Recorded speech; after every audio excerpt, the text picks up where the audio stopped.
Bonjour, aujourd'hui je vais vous présenter qu'est-ce que l'on pêche. Vous pouvez voir sur ces premières illustrations, tout d'abord un tableau sur votre gauche à la Renaissance et à droite une photo prise lors de l'ouverture d'un chalut très récemment, qu'il y a une énorme diversité d'organismes qui sont pêchés il y a 300 ans ou encore actuellement. On voit en priorité que c'est énormément de poissons, mais viennent aussi des crustacés et des mollusques, donc voire même certains mammifères marins sur le tableau de la Renaissance. On va donc voir un peu et détailler ce qui est pêché autour du monde. Vous avez vu dans le cours précédent l'évolution des débarquements dans le monde, donc avec une forte augmentation depuis les années 50 jusqu'au milieu des années 90, puis une stagnation. Et on va maintenant voir quelles sont les différentes catégories qui sont pêchées à l'intérieur de ces débarquements totaux. Vous pouvez voir que la couleur qui prédomine, c'est le bleu, c'est-à-dire que ce sont les poissons qui sont majoritairement débarqués dans le monde.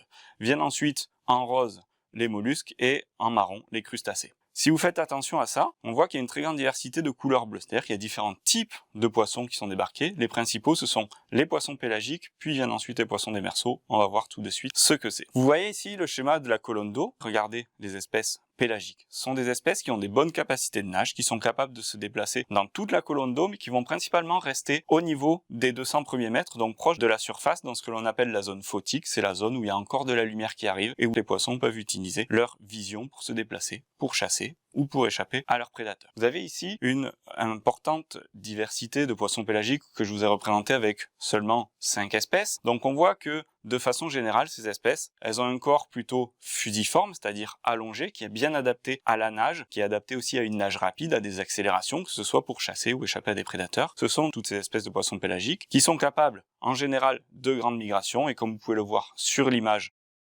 ce sont des espèces qui vivent en banc. Si on va un petit peu plus en détail, on va voir qu'il y a les grands pélagiques, donc par exemple les thons, les espadons, les marlins, qui sont des espèces plutôt piscivores, donc qui mangent d'autres poissons et qui vivent plutôt longtemps, c'est-à-dire une trentaine, voire une quarantaine d'années. On les oppose à ce que l'on appelle les petits pélagiques que vous avez en dessous, maquereaux, sardines, anchois par exemple, qui vont elles ne pas consommer d'autres poissons mais plutôt du plancton et qui vont surtout avoir un cycle de vie beaucoup plus court, uniquement de quelques années, et qui constituent les proies des autres espèces pélagiques, donc des thons ou des marlins, mais aussi des humains, des oiseaux marins et des mammifères marins, donc ce sont des espèces clés dans l'écosystème marin. Si on fait un petit focus sur une espèce de poisson pélagique qui est exploitée, on voit ici le hareng, vous avez la carte, et qui est représentée au niveau des différentes couleurs, les différentes zones de pêche. On voit que c'est principalement en Europe du Nord. Et si on s'intéresse maintenant au graphique des débarquements mondiaux, on voit qu'il y a eu une forte augmentation des années 50, voire jusqu'aux années 70-80, puis une décroissance ensuite, et une stagnation aujourd'hui à des niveaux autour de 2 millions de tonnes. Et ce qui est intéressant, c'est que c'est l'Europe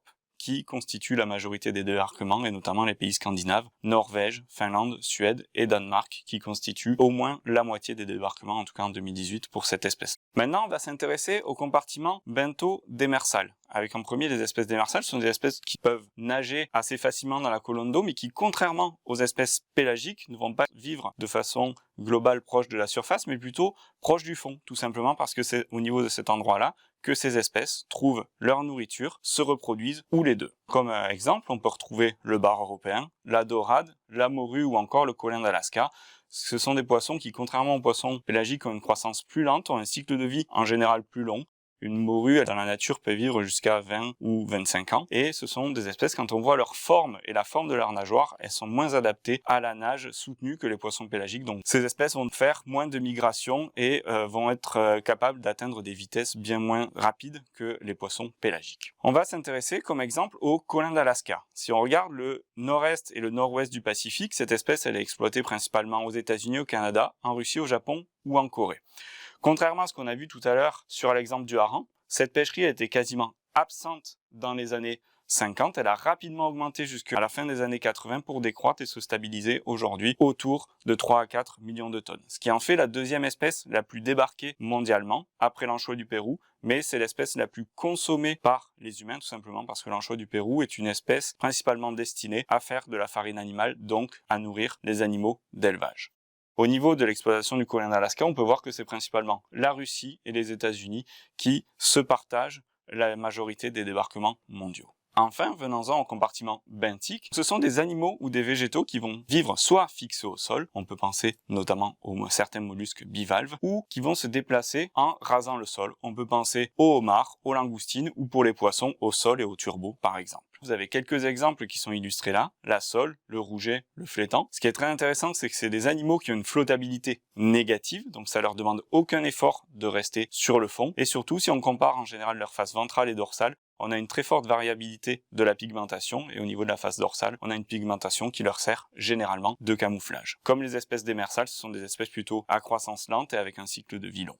Si on va plus loin que les poissons, voilà, vous avez deux autres exemples que vous connaissez sûrement, la coquille Saint-Jacques pour les mollusques bivalves et le homard pour les crustacés. Toutes ces connaissances écologiques, biologiques et sur l'environnement des espèces exploitées sont intéressantes pour nous scientifiques, mais elles sont aussi essentielles pour les pêcheurs.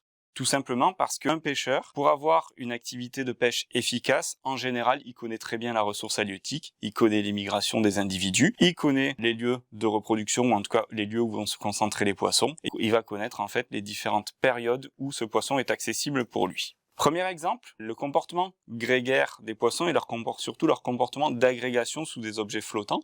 On peut penser au thon, mais il y a plein d'autres espèces qui le font aussi. C'est-à-dire que vous allez avoir un objet qui va dériver à la surface, par exemple un tronc d'arbre qui va arriver en pleine mer par les estuaires, ou des radeaux de bambou qui vont être posés par des pêcheurs au thon. Et beaucoup d'espèces vont s'agréger sous cet objet flottant, et du coup le pêcheur, en venant faire un coup de pêche autour ou à proximité de cet objet flottant, il va s'assurer en général d'une bonne capture de poissons. Le deuxième exemple que vous pouvez voir là, c'est l'évolution suivant les mois de janvier à décembre du taux de matière sèche et donc qui est un proxy du taux de matière grasse de la sardine, et on voit que ce taux de matière grasse, il est maximum de juillet à novembre. Et c'est à ce moment-là que les pêcheurs vont aller pêcher la sardine, tout simplement parce que quand la sardine est grasse, c'est le moment où elle est la meilleure pour faire des barbecues ou pour être mise en conserve. Donc on voit que là, le comportement et la période de pêche a été adapté en fait à la qualité du produit, tout simplement, parce que le pêcheur connaît la période où la sardine est la plus grasse. Pour conclure, on a vu qu'à l'échelle mondiale, il y avait une grande diversité des organismes qui sont exploités, avec principalement des poissons, mais on retrouve aussi beaucoup de mollusques et de crustacés. Et on a vu que ces connaissances biologiques et écologiques, elles sont à la fois essentielles pour les scientifiques, mais aussi pour les pêcheurs.